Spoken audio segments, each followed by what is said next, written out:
first of all, this property in Milwaukee, how much is it?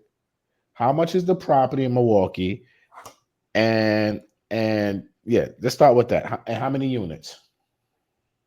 Okay, so it's a single family, 4 bed, one bath, 1256 square foot, How much? right? Um, we got it at 96,000. 96K. Now, 96. what's the rental income? 1,300. 1300. Okay, so it meets the 1% rule. Mm-hmm. All right. Now, why? So you say you had two appraisals.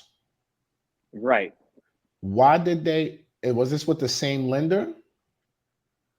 It was so let me explain. The first one that I was working with, when we went and got the first appraisal done, that went well, but the team or whoever, I guess the third party or whoever she was working with getting the loan from, they they didn't like the fact that the money was coming from my credit cards. So that's why we had to switch lenders, or she had to switch lenders. What? Hold on. What kind of loan was the first lender trying to do? I was doing I was doing pretty much a DSCR.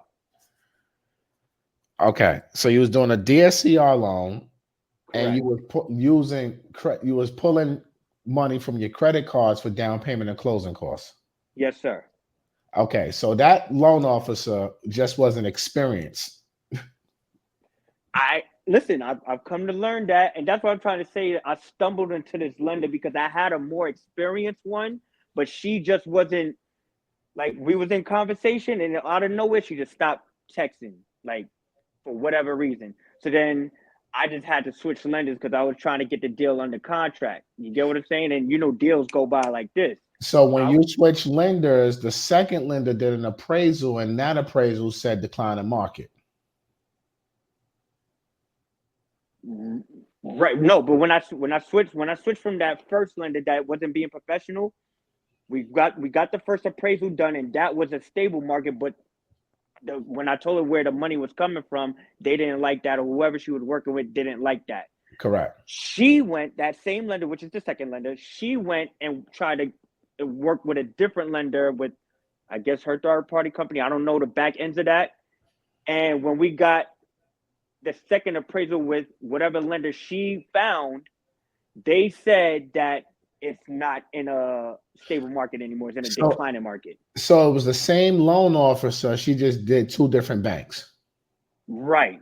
I don't know what she did on that end. That's what I don't know. You get what Okay. I'm saying? Okay, that makes sense. So Right. so all right, let me explain this to everybody so they understand what the hell happened here. Yeah, it's a circus with this deal. Go ahead. Go Nah, ahead. it's not really a circus. It's just basically it sounds like you went to a mortgage broker. She went to lender A. Right. Lender A, the appraisal came back good, but lender A said we don't like that your money is unseasoned, right? Because guys, when you take money and this is here's the reality. Here's the lesson I want to teach everybody here. I know on the internet there's a lot of business funding content. There's a lot of people out here that will tell you go use credit cards to buy your properties and all this other stuff, right? Which that can happen if you do it the right way. Right way, exactly. If you do it the right way. But you have to understand when you pull money from your credit card, lenders look at that as unseasoned money, right? Question though. Well, not necessarily a question. Um, can you describe what seasoned is? Because I did have some statements showing. I had like a good 2 months worth. Is that No. technically what seasoned is? So so that money is like so you see like you have your brokerage account, you have your checking account, your savings account. We see the money. We know where it came from. It came from your checking.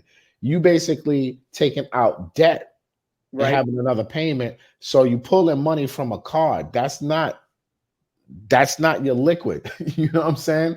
I Like get that. that's not liquid money. Like everybody, like it kills me sometimes when people I see on the internet all the time, people talking about business funding and they relating it to credit cards. That's not fucking business funding. That's a credit card. That's a debt. You know what I'm saying? So when you pull that money, you deposit into your account, it's coming from an unseasoned source. So now if it's like cash, if you pull mattress money out of the mattress and put it into your bank account, that's unseasoned. It's not sourced. Where did it come from? You know what I'm saying? Mm-hmm. That credit card that money being pulled from the credit card is viewed in the same light, and a lot of lenders won't accept that unless that money has been sitting in your account for at least 60 days and they don't see the deposit. So if you're trying to use this money in December, you will have to show October, November bank statement. So you technically should have put that money into your account in September, But right? that's what I'm telling you though. I have some statements from like obviously because literally we've been trying to get this deal closed. You're gonna laugh at this. It's crazy. Since we at now December, maybe end of October, top of September. When did you pull the money? Around that time. Even Yeah. earlier than even a little bit earlier than that. If Not you like months earlier, but maybe like in the middle of October or something like that. Once I got the deal to me, I gotta go back and like emails and stuff to like really give you a pinpoint date of when that deal first came to me. But once that deal came to me, I acted on as soon as the deal came to me. I said, okay. The realtor sent me the deal.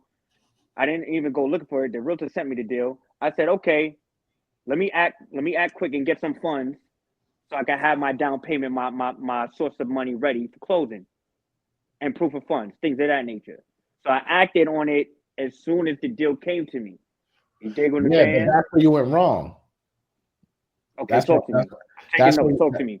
that's where you went wrong, right? And this is all what I say about mortgage planning. This is what I was saying earlier in the show, right? Mortgage planning, right? You can't pull if you're pulling money from your credit cards and stuff like that to help you with your closings and things of that nature.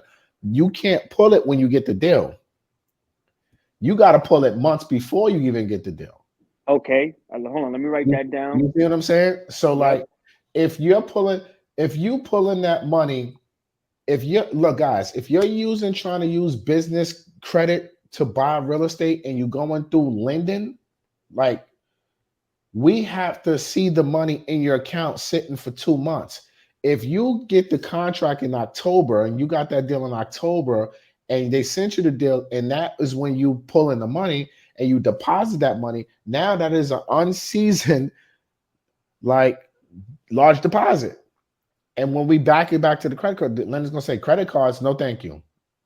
And that's what happened with Linda A with you. So the lesson is this: you got to pull that money. You should have pulled that money in July. Right. But you didn't probably have the deal in July, and that's why you probably That's didn't what I'm. pull it. Yeah. Like Because then now, if you I'm still pulled in learning. I'm July, you still got to make a learning. payment. I'm still learning the game, so I appreciate this note. So it's clearly a learning lesson for me because, like you said, I didn't. That's where I went wrong at. So I didn't know that I was supposed to do it in that manner. Dig what Yeah, I'm saying? So you got to thank you do for it that. prior. You got to do it prior to. And this is why I said, like, how long have you been working with this person, this loan officer?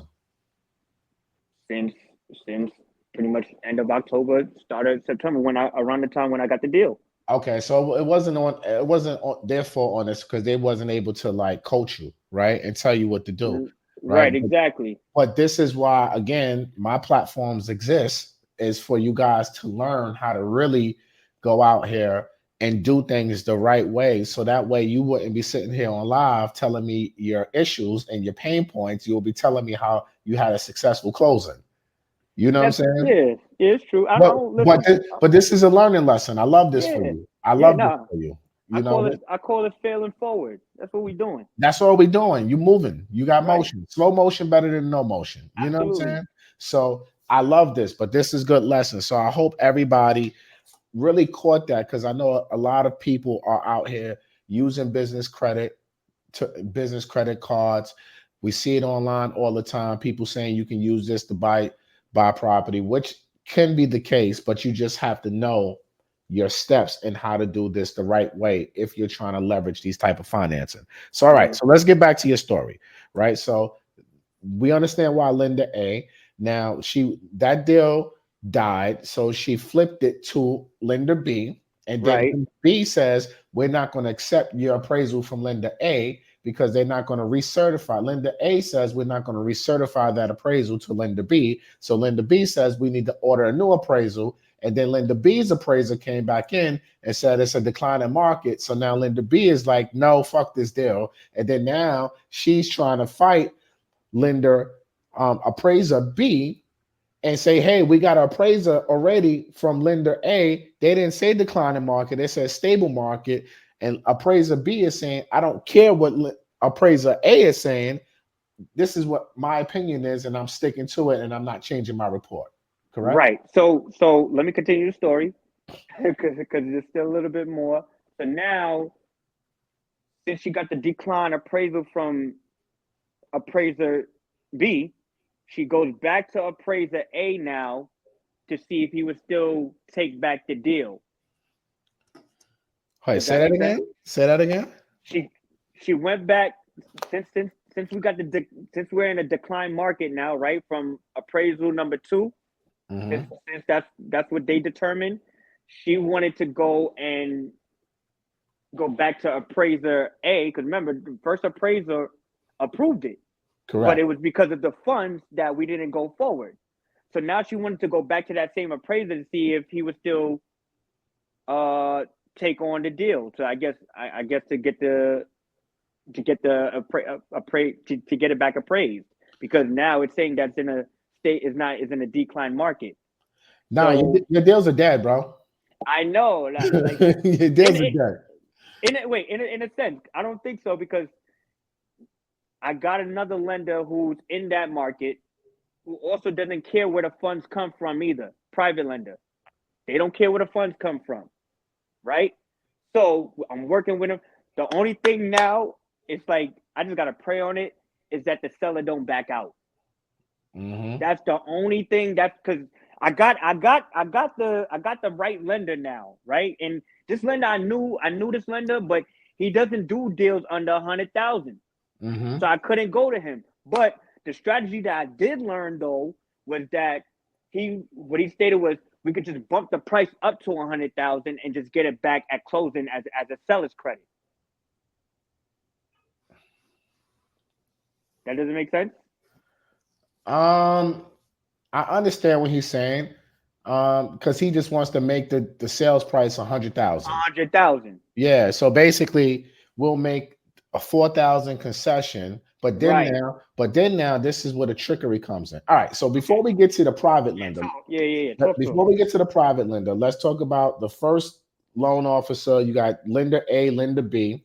I Hmm. want everybody to understand lender A didn't like the deal, not because of the appraisal. They didn't like the deal because of the source of funds. Correct. Lender B didn't like your deal because the appraiser said decline in market, right? Hmm. Now, you got rid of that loan officer and you Hmm. found the private lender, which was a smart move by you because Hmm. private money don't really care like how the banks care, right? Right. Exactly. Yeah. So the private money is like, yo, we'll do the deal. Now here's the strategy. Let's get a 4K concession so I can do the deal because it says 100. Hmm. But now you have to convince the seller to give you this concession. He could do that. I'm not worried about that because But they but you've been through the ringer almost 2 months, and now you got to hope and pray that he plays ball and that's extends the your only thing. contract because now he has to amend the contract, new Right. closing date, Knew new sales everything. price, Knew everything. knew Knew everything. everything, and then now you got to hope and pray that the house even appraises for this 100K. Right. So there's a Yeah. more variables to this story. Like, so what was the value on appraisal A and appraisal B? Um. Let me see. Did I get that down? So appraisal B, where they declined the appraisal, when they declined they declined the appraisal B. So I think it appraised to like not much, like only like 97. It 97. wasn't Okay. yeah, it wasn't much at all, like 97, 97.5 or something like that. Okay. It wasn't much. So if it came in for 97.5, you really getting it for 96. So the private lender with his strategy might not even work now because if it only came in for 97.5, now you got to hope the third appraiser from the private money comes in at a value of 100K to Right. make That's to really make the it number work. we was. That's the number we was actually stretching for. I think with the first appraisal, I think it did. They did come back at 100, if I'm not mistaken. Okay. I gotta go back in my emails and see what she said, but I think it did come back at 100,000 with the first around the first round, and then obviously the second one was denied. So I gotta double check on that. I don't have all that information in front of me right now. I just got the numbers. All right. So let's talk about this. Let's move on from this, right? I want to get into the numbers of this deal with you, right? Okay. Yeah, go ahead, go ahead. So the private lender, did they tell you a rate? Um, he could do it for me. All right. So the rate that I got with the first lender was 7.2.5, Okay. but um this lender it's 7.99 because the rates did go up. You said it on your last live a couple maybe a couple days ago. He's like, "Yo, it was a bloodbath for Correct. the rates." I was Yep. listening. I was paying attention with that, and I said when you said that, that's when I was in communication with the third lender, and that's when I guess all of that was happening, and that's when he got back to me and saying, "Hey, it's at 7.99 right now, pretty much Okay. 8%, pretty much 8%." Okay. So we got 8%. Let's just Yeah, say 100K sales prices, everything goes according to plan. And you're doing how much down? 20%? 20%. That's another thing too. Like even with the third lender right here that I'm working with, he doesn't do, and I'm a new investor. He doesn't do deals for new investors at 20%. He does it at either 20, 25 is an if, but definitely 30. Yeah. Because you're new investors. I'm a Yeah. new investor. You dig what I'm saying? So I'm like, he found a lender that could do it for me for 20. It's just that the rate is a little bit higher. What's the rate? 8%. 8%. Okay. Now, let me ask you, how much are the taxes on this property? 100 flat. $100 Yes. A for month. the a month. So 1,200 for the year. Correct. How much is the insurance? Did you get a quote yet? Yeah. Buck 18 a month. Monthly. Yeah. So buck eight. 14, like about 14, 14, 19. So let's just say 1420, right? Right. So you're looking at a mortgage payment of 400 20, no. 563. 563. They Correct. said your mortgage payment is, Yeah. right? That's your Property management was at Buck 130. Property management 130. so all right, let's run the numbers. So you got 130 your property management, you got Mm-hmm. 563 on your mortgage, right? And you getting what, 1300? 1,300. Correct. 1300. So let's just say we save another 10% of that for cap X expenses. So that's $130 right there, right? So you got 693, you got 130, so you got 823. So you're gonna get about, if this goes in 1300, about $477 a month, times that by 12. How much was your total out of pocket? Down Total payment out of pocket with down closing payment. costs. All right. Let me see. Because a lot, I went through a lot with this, bro. I had to pay two. Let me just give you the simple numbers. Because, boom. Oh, let me get my calculator. Hold on one second.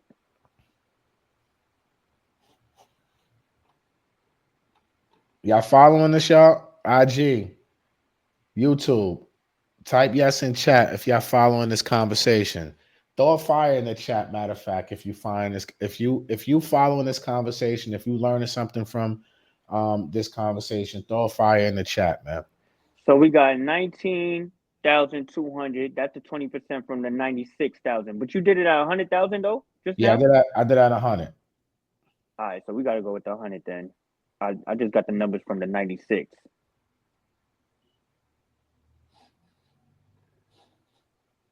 All right, so we got 20,000, right? My inspection cost me 425. So Uh-huh. 20,000 plus 425. Mm-hmm. Now I'm just gonna go because I did. Let me see one. I did two appraisal. I'm just. You want me to just give you the both the appraisal numbers? Yeah, give it all to me. Pause. All right. The first appraisal was 775.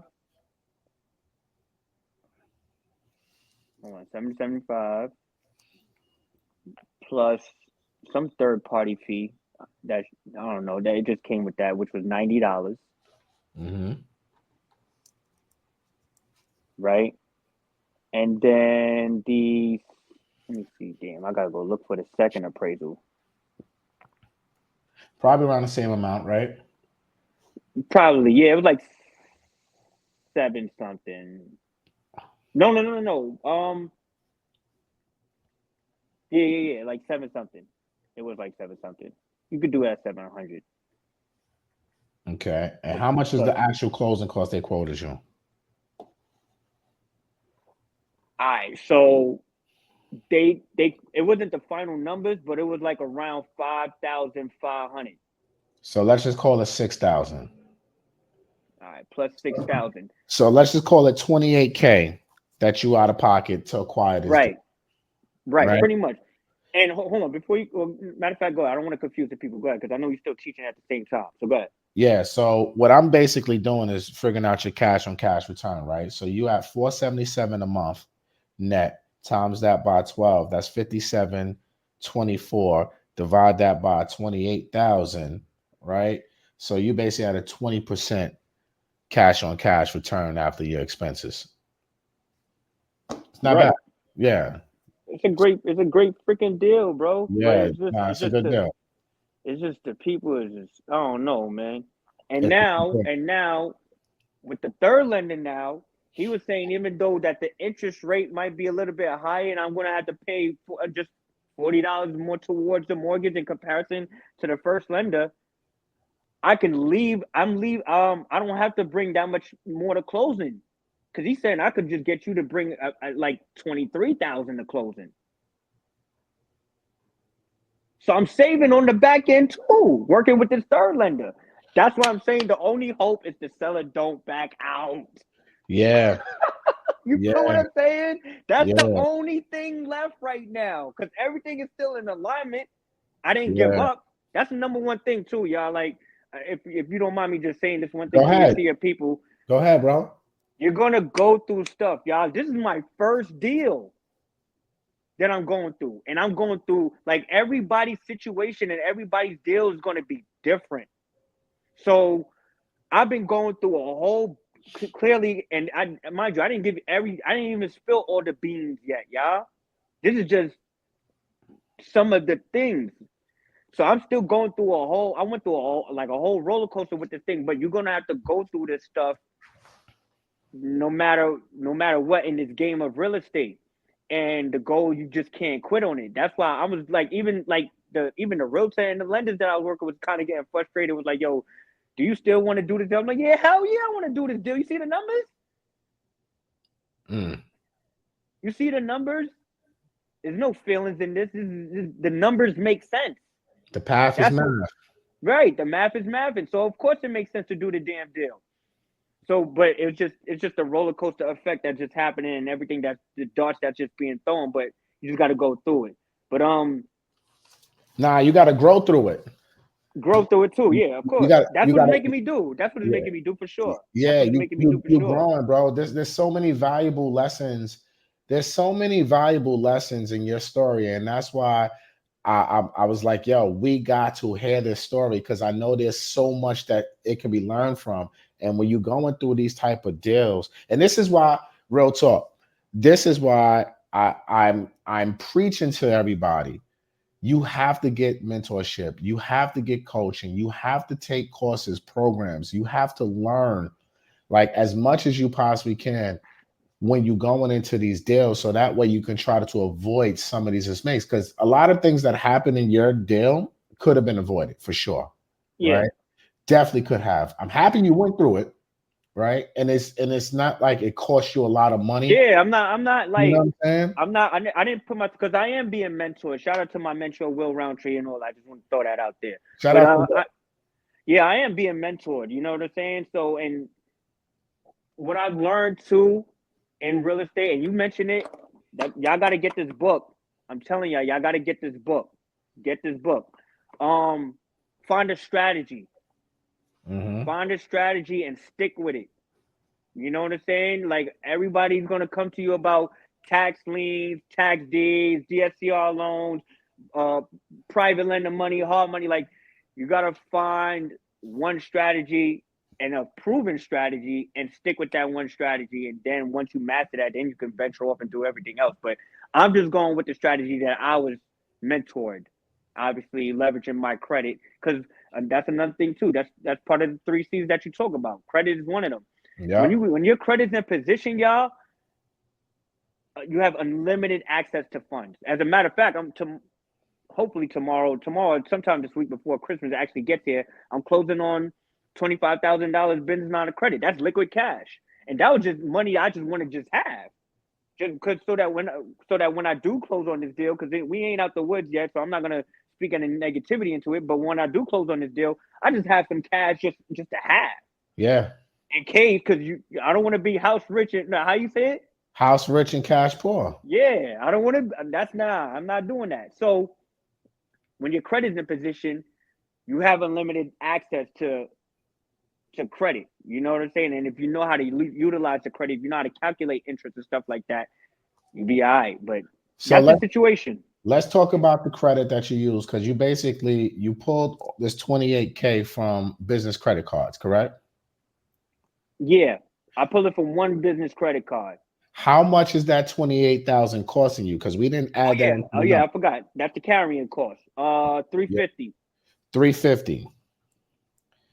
So this deal right now, It shrinks. it just went completely down. Because so if we add that 350 to the occasion, right? That only leaves you $127 a month of cash flow. I'll still take it to get in the game. I'll still take it to get in the game, MG. And trust me, and you know what? I learned that I was thinking small.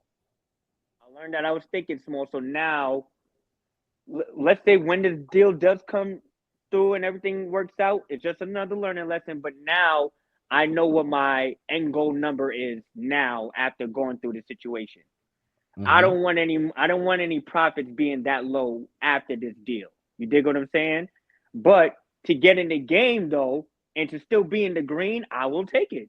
For a first time investment property, I don't see why not. I'm not paying out of pocket for it. Now I know you can school me with what you're gonna say, but I know that you always still got to be prepared for worst case scenario. Yeah. So, all right. Now that we have the full story, here's my assessment on this entire thing. Okay. Right. So, I do agree with you saying, Brian. For you to get in the game, you got when this closes, because we're gonna speak this into existence for you, right? Mm-hmm. When this closes, you will own real estate. You will have your first deal on the table, and you leverage your credit to get that deal, right? Mm-hmm. So you technically use no money out of your pocket because the tenant is basically essentially going to pay for the Correct. mortgage, the $28,000 that you borrowed from your funding, from your credit card, and all the expenses. And after it, you'll make $100 Mm-hmm. in your pocket, right? So when you look at it from that perspective, I can understand what you're saying, right? Me personally, I don't know if I like this as much Mm-hmm. because I know, and I'm happy that you got more backup with that line of credit for 25,000. But I'm just looking at, okay, let's just say something breaks in this house. Mm-hmm. Now you got to use this 25,000 to kind of fix it. And then now that's more debt with another monthly payment. and then now there's not enough room in your numbers. There's not enough margin in here to pay for that debt as well. If you have to do a scrape and paint, if somebody, your tenant leaves, you got to fix something, boiler breaks. This shit is in Milwaukee, you said, so it's cold as fuck out there, right? Mm-hmm. And it's the winter time, so who knows what can be done, right? So I'm a little wary about this deal only because, Can I throw something in there real quick? yeah, go ahead. To suffice that, if that were to happen, this is why you also don't quit your job. Facts. But then now you have a negative asset because now if you have to be paying for it, is it truly an investment? It's more of a liability. And is it worth in the overall? If you're, this is how I look at anything. If Mm-hmm. I'm investing into something, if I'm not making money off of it, then why do I have it? Right? I don't want something just to break even because if you breaking even, you too close to being broke. Right. One repair, my guy, gonna fuck up all your numbers. And I'm just keeping it Mm-hmm. a buck with you right now. Because Mm-hmm. these little small homes, or I should say these less expensive homes, the boilers, the windows, all that shit costs the same as any regular house. You know what I'm saying? Like just because you pay 100K for a house doesn't mean the repairs are cheaper, you know? Right. And one repair can put you in the negative quick. Right. And you're in the market where it's not, it historically hasn't been a heavy appreciation market. So Mm-hmm. the likelihood of your home going from 100,000 and gaining 10%, 5% year over year is highly unlikely. Mm-hmm. Right? Now, I don't know the historical numbers of a Milwaukee market. If we have anybody in Milwaukee here or a realtor in that market, you can tell us in the comments. But I would assume this has probably historically been a 1 to 4% equity appreciation market. Is more of a cash flow market, not appreciation. That's what a home's. Yeah. Yeah. It's more of a cash flow. It's more for Of cash a flow. cash flow. So what I look at this property is I'm also now thinking about your exit, bro. Right? Mm-hmm. Because when you buy anything, you always got to think the end in mind. Right. How do you get out of this deal if this property does not appreciate to a certain level? How do you get out of this and make money? You know what I'm Mm-hmm. saying? Yeah. Like Yeah. that's what I'm looking at. So I understand the good. So there's good, bad, and I, ugly and everything. You know what I'm right. saying? The property also, which you mentioned in your book as well, it is in a good area. It's in a really good area, downtownish area, near a lot of I believe there's a new development going on there. Near a lot of schools. It's in a really pretty good area.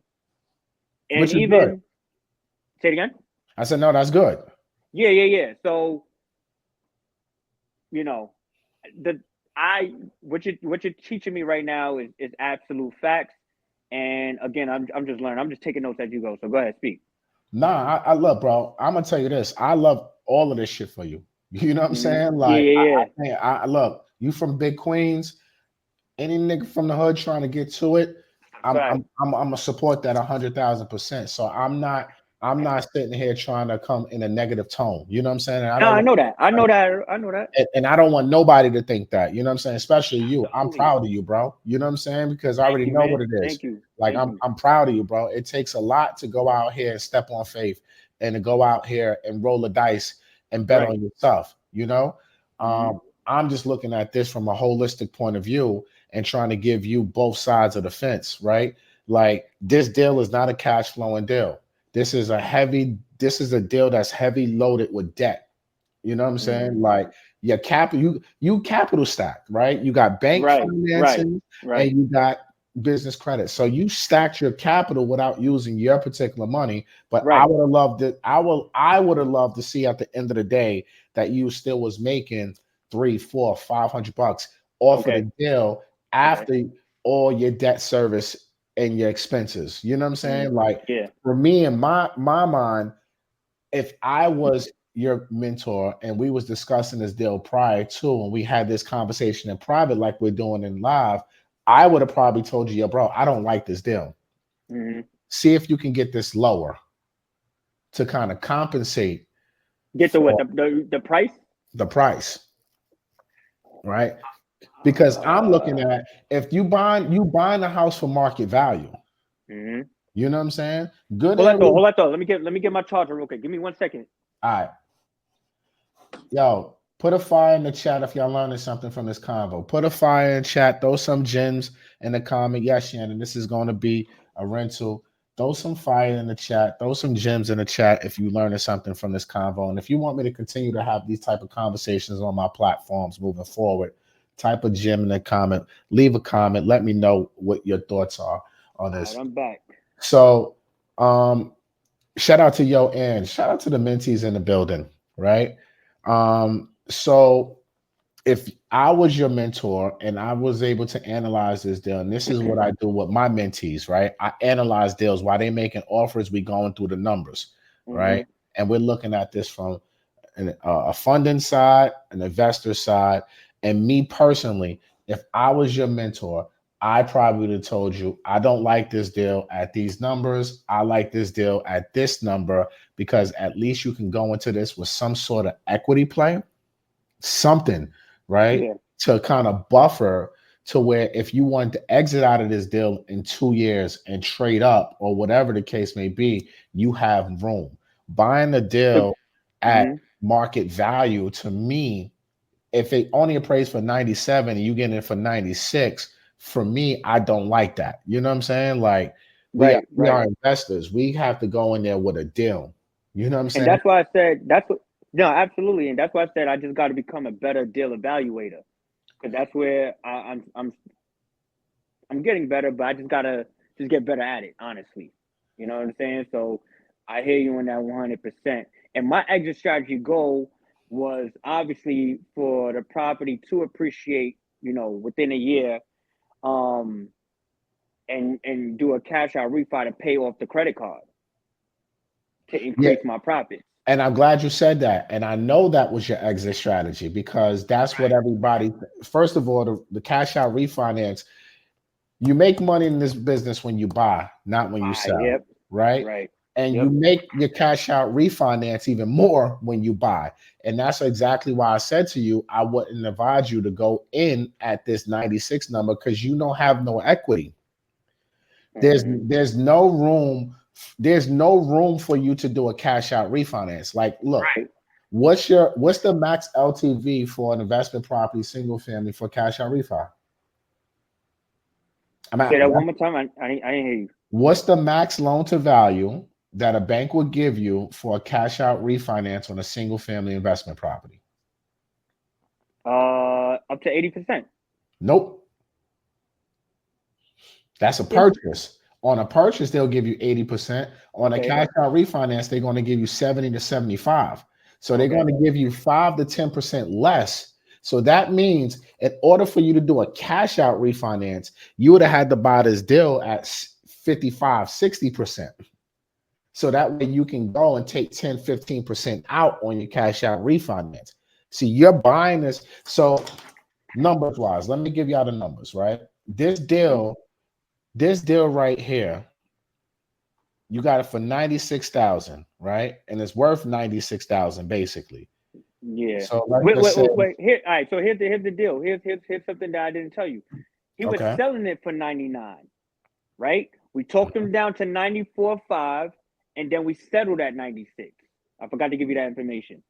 That's still fine, but those numbers are still too high. Because your exit was for you to get this debt all paid off so you can kind of rinse and repeat now, was the cash out refinance, right? The whole, when you're using business credit and you're using these business credit cards, guys, you got to go in with the thought of getting out. It's like even when you put in your own money in a deal, you got to go with the intention of, I got to get out, meaning I got to get my money back out of this deal as quickly as I possibly can. So the money you make on the buy, and what you buy it at is the most important part. So if they wanted 96, 100, or whatever the case may be, let's just say he wanted 100K, right? For me, I'm only going to give you 60% of that. That's 60,000, right? Because I know if I want to do a cash out refinance, the bank is only going to give me up to 75%. Question. Uh-huh. What if he's made a lot of repairs to the property and he wasn't going to go down on the price because the property was Then damn near. Then I'm gonna go get a new property. Okay. Because I can't never get, how am I going to get my money back out of this? Now you got $340 something on that 28K that's fucking up your numbers. You know what I'm saying? So all the money that you're borrowing, you leverage yourself, and you got your capital stack to get the property, but now you don't have no cash flow coming to you to replenish you, right? Because the whole purpose of the game is cash flow. Cash flow is king. Yeah. All the money is going to pay debt. And if one repair happened, then you're going to have to either use your earned income, which is your W-2 job, or you're going to have to use more credit to pay for it, which is going to now, it's going to put you in it's in a matrix. So in order for you to kind of rinse and repeat, you would need to get your money back out as quickly as possible. So if they wanted 100K, you should have negotiated down to 60 to 65K. So that way, when you did your cash out refinance going up to 75%, which if it's still got appraised for 100, you can go to 75,000. At least you could have pulled out potentially $10,000. Yeah, for sure. Back out to you, and you could have lump summed some of those credit card bills that you have to get that debt down, right? Paying yourself back. So I tried to negotiate with him, but he wasn't going to budge. He wasn't budging. So, like you said, walk away from it. You know what I'm saying? Walk away. You can't have FOMO. Right. You can't have FOMO. Right. Yeah. And that's the thing that I like. After this conversation, definitely, I'm not even in a bad position. The same money that I pulled from the cards, just pay the cards back, and I'm good. Yeah. But so I don't think you're in a bad position. I want to be clear. I know I'm not. I'm not. Yeah. But I did another learning lesson just for your people to know. I got emotionally invested because I wanted it. I just want it bad. Yeah. You know what I'm saying? That's why you say FOMO. Yeah. You know what I'm saying? Exactly. So I'm gonna walk away from this shit. I'm gonna re-strategize. I got a different mindset now. Especially after this conversation, I have a better goal number, right? That I want to hit, like profit wise. So, and that's what I'm gonna go after. If the deal doesn't hit that goal number for me, then the deal it's not a deal that I want. So I have that mentality now, but I didn't have it prior going into this deal because, I was just like, I felt like I was in position. I thought I had a decent deal just to get my feet wet in the game, but the goal is to make money, not to get your feet wet. The goal is to make money, not to get your feet wet. That is a fucking bar. If you ain't say nothing else here today, the goal is not to fucking get your feet wet. The goal is to make money, right? Because God forbid these tenants don't pay you a penny, right? That's $1,300. No, that's the $345 plus the $5 something. That's about $900 to $1,000 that you got to come out of your pocket with every single month, plus probably eviction, lawyer fees, cleanup fees. You know what I'm saying? Toilet break, fix that, handymans. Like, it's a lot that goes into owning these properties. So I'm glad that you just said that, because there's so many people that are in that same situation that just want to get off the fucking sidelines and get in the game. They're like, coach, put me in the game, put me in the game. Right. That's honestly how I felt. Like, yo, I'm right, yo, coach.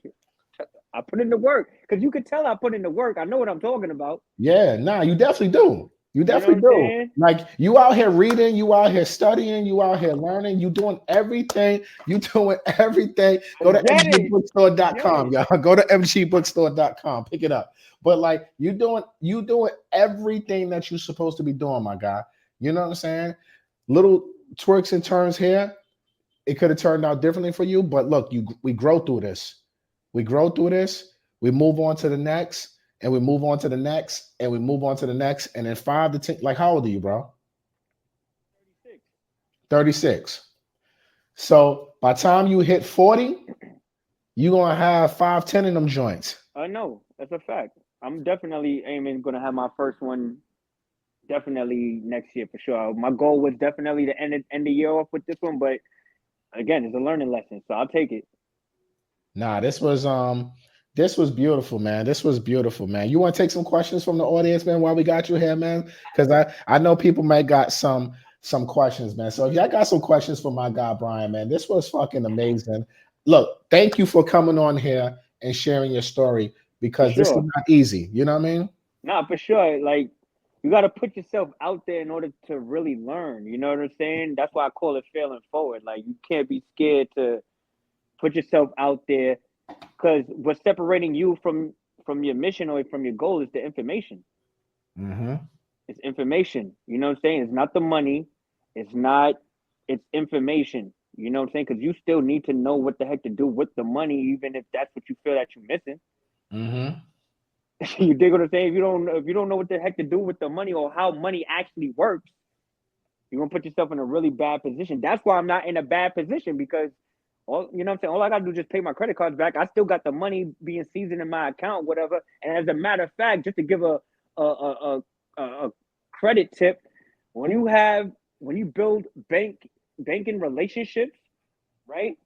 By having large sums of money in your business checkings account, that looks good to the bank. So now you could go ahead and apply for more credit and they give you those high limits because you have high amount, excuse me, high amounts of funds in your account. Because to them it's like, oh, you're a great customer, you're doing business with us, you're making deposits, stuff like that. So I'm just throwing that out there. But I'm not no expert either. I'm just going through the learning curves. But anybody got a question on a foundational level, I could give some type of advice, and then obviously MG can correct me if I'm wrong or anything like that. I'm just here to learn.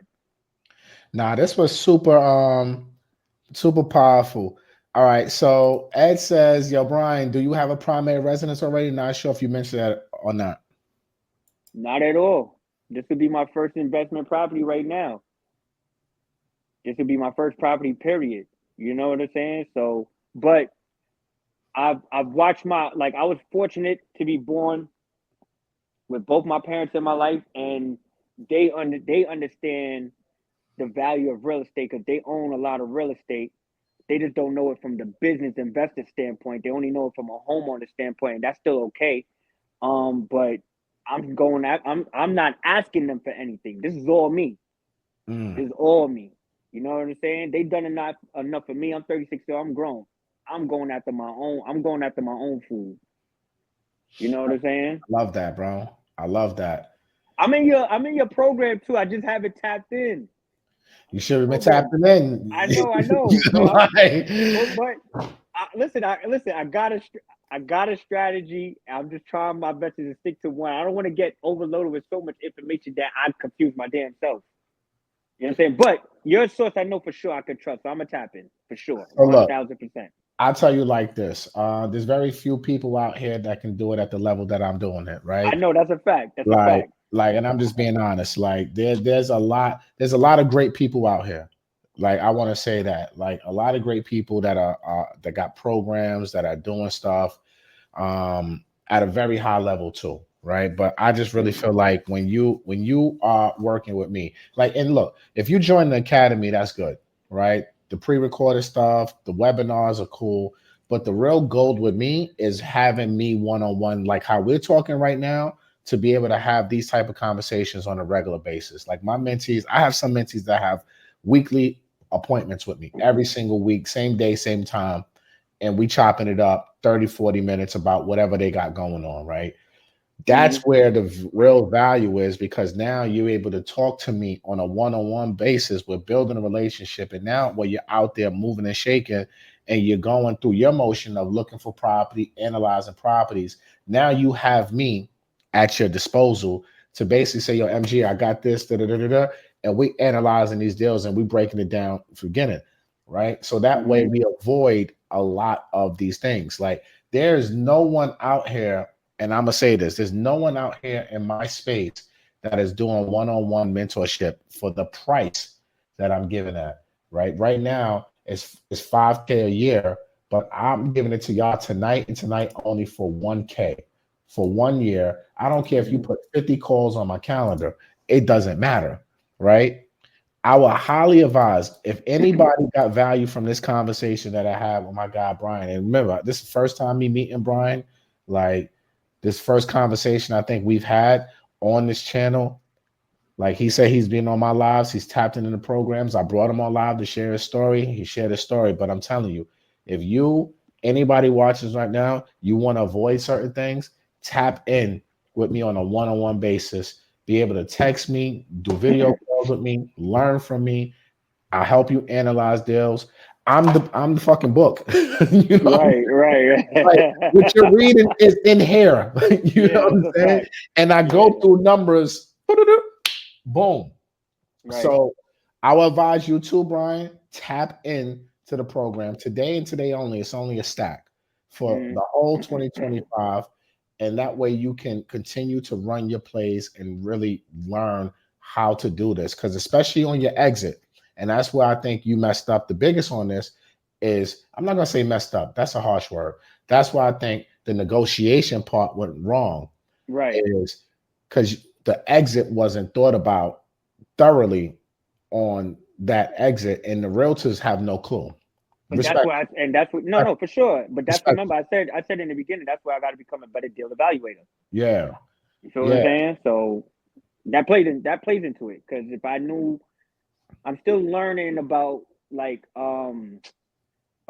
equity and comps.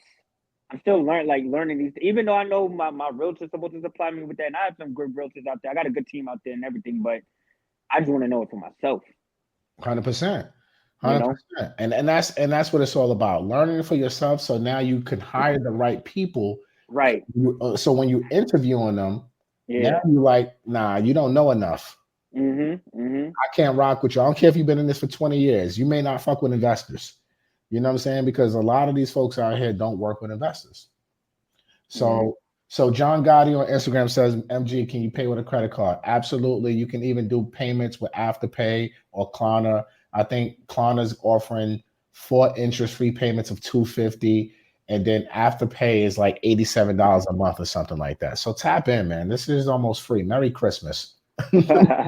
Merry Christmas. If you're on Instagram, comment mentor, and they'll send you the link. Comment mentor, and the link will be automatically send you. And you got to today and today only. Don't hit me tomorrow about this, because the price when you click on it tomorrow is going to say 5,000. So I got you. You ain't got time. Time waits for nobody. Merry Christmas. Happy New Year. Because this is the lowest I ever sold my 1-year program for. So take it, comment mentor on Instagram and here on YouTube. I'm putting the link in the chat if you want to sign up. Yeah, Brian Shaw, tell them how to follow you on Instagram, bro. You can find me at, what's my Instagram name? Let me go back to, because I just changed it. Hold on. Yeah, you can find me at b.shaw623. That's B Shaw, B.Shaw 623. You can follow me there. You can follow me on my business page as well at Principles of Wealth LLC. Those are my 2 pages on Instagram. So DM in those pages, because I'm gonna chop this up and I'm gonna probably tag you on it when I post like a short or something like that. So, I bet I would appreciate that. Yeah, I'm gonna tag you on that, man. I appreciate you coming on. Just DM me so that, and just tell me you were Brian from the YouTube, so I see both pages, and we tap in, bro. Thank you, man. I appreciate the insight, man. Nah, I appreciate you for coming on. Real talk, bro. Thank you. All right, shout out to